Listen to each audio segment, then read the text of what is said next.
morning, sixth grade.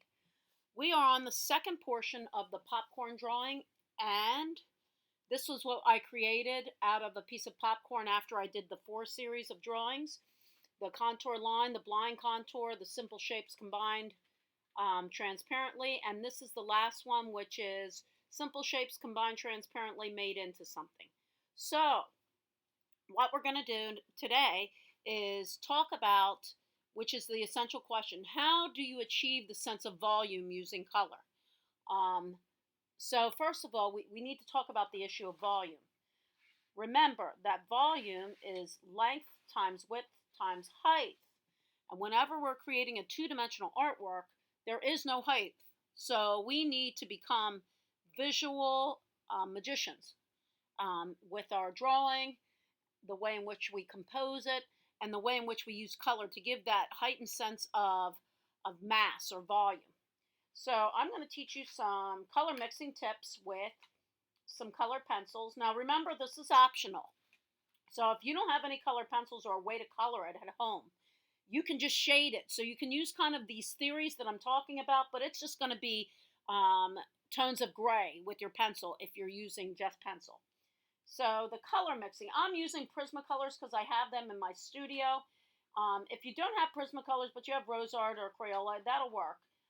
It's just that these Prismacolors, they really are extensively fantastic as far as being able to layer them. I put many different examples in the folder of popcorn drawings, so hopefully you got to peruse them.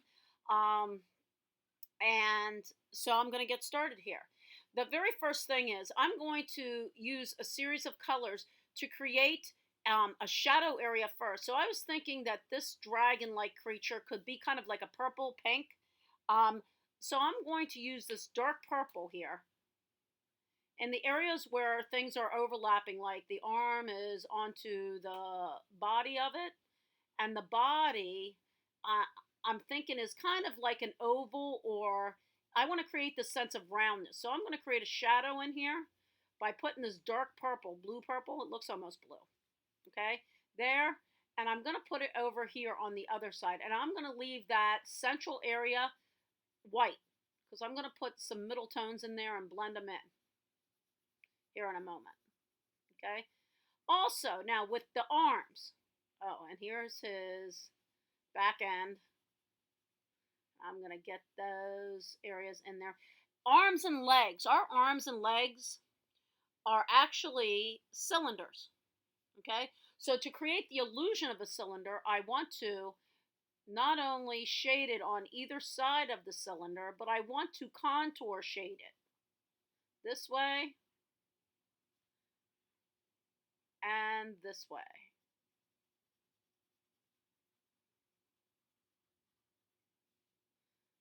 This way and this way.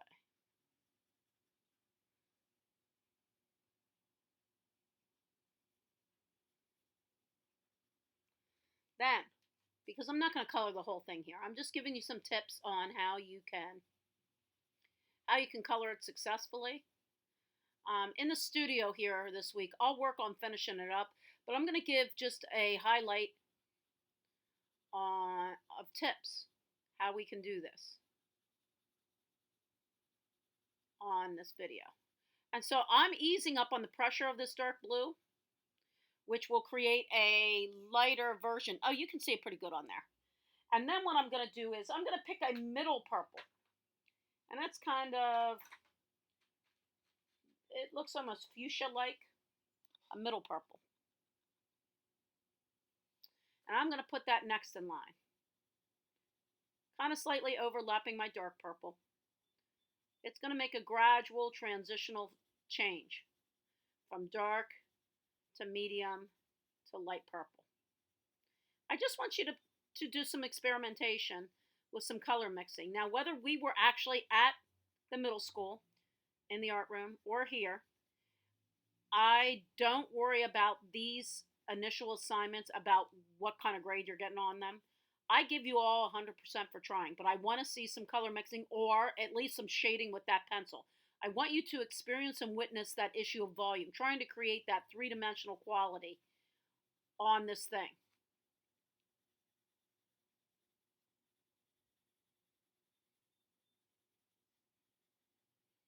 So I got that going on. And then I'm going to move to my light purple. Trying to show it to you. There, that's the lightest purple. And I'm putting that kind of in the middle. And then I'm going to show you a tip, a real good trick. It doesn't work quite as well with Rose Art and Crayola products, but you could try. You might get it to work pretty well. I know with Prismacolors it works astronomically well. So hold on one moment. I'm getting that lightest purple over top of that fuchsia and blending in with the other colors. So I got some good transition going on here. I'll hold it up closer to the recording device so you can see. I got some decent transitions going on there. Looks like he broke his leg there. Remember, I told you you couldn't change the popcorn itself. You had to work with the shape it was. Now, the tip. To get it more smooth, transitioning from one color to the next, I'm layering a white color pencil over top of it. And that will really smooth out this color.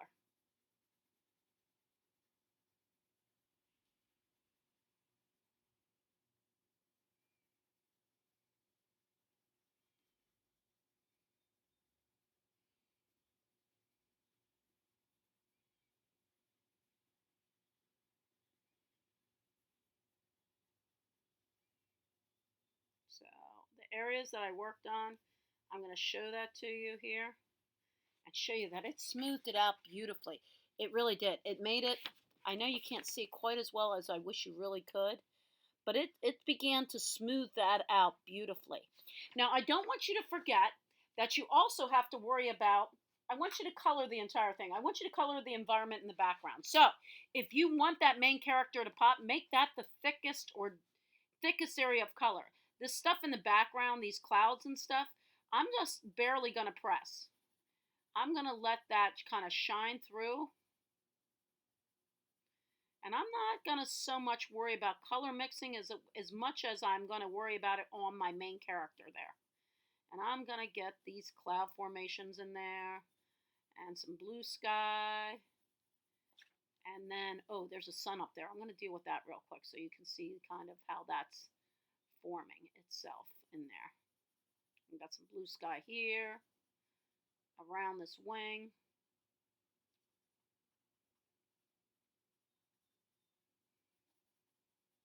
I hope your popcorn making experience was much better than mine. My son came out here right after I did that. He's like, "What did you do to that popcorn?" I'm like, "Dude, I should." He's the popcorn master in the house. I should have got him to make it for me. I have burnt popcorn. I'm actually a good cook. Popcorn, for some reason, and I don't necessarily get along real well. Sometimes I make it beautifully, sometimes I don't. A couple times at the middle school, I walked away from the microwave and burned it real good. One time I had to throw the microwave out the window so the fire alarm wouldn't go off. So we want to make sure that we're careful when we're doing our popcorn. Do not walk away from that bag in the microwave. I'm telling you from experience, that can be a bad experience. So I'm getting some blue skies in here. I'm not going to sit here and color the whole thing because that'll make for a very long video. I told you, I'll work it up in the studio here. I'm working on artwork all over the place. And we're going to take a gallery tour of my studio at some point. It is pretty trashed in here. Not quite as bad as last week, but I'll get it cleaned up a little bit and then we'll take a gallery tour or a studio tour in here. And maybe you guys can video your creation space so that we can share a little bit more like we're at school. I think if we could take some time to talk to one another, just casually, and meet up that way, we could dialogue a little bit better. And so I want you to see, yeah, the sky's coming out pretty good. And then my sun, it's back there in that corner. I'm going to use this orange yellow because I think it's going to make it pop. And I'm going to I'll bring in some other tones in there. Now understand where my yellow's overlapping my blue, it's going to turn slightly green, so I got to be careful on that one. That happens with paint as well. Teaching you how to color mix with color pencil makes the most sense to me because you can control it much better than you control paint. So again, if you don't have color, no worries, shade it. Let's see how it looks shaded. You're going to get 100 for trying. So why wouldn't you even just try? Because that's what it's about. It's about learning. So that's all I expect out of you is a try. Okay? Oh, I'm going to blend in. I'm going to blend in a little bit of orange in there too. Straight up orange. So that I can get a nice effect really popping out of this thing. Today's Superhero Day, according to Mr. Satel. So right after I'm done with this, I am going to work up an Autodesk Sketch superhero of myself.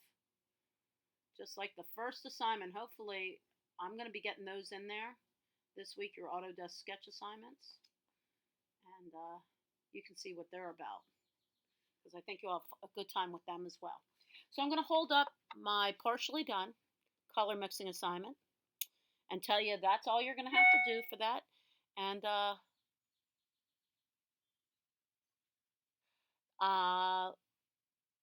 this is what you're going to be working towards, and I'll try to finish mine up by the end of the week so you can see it.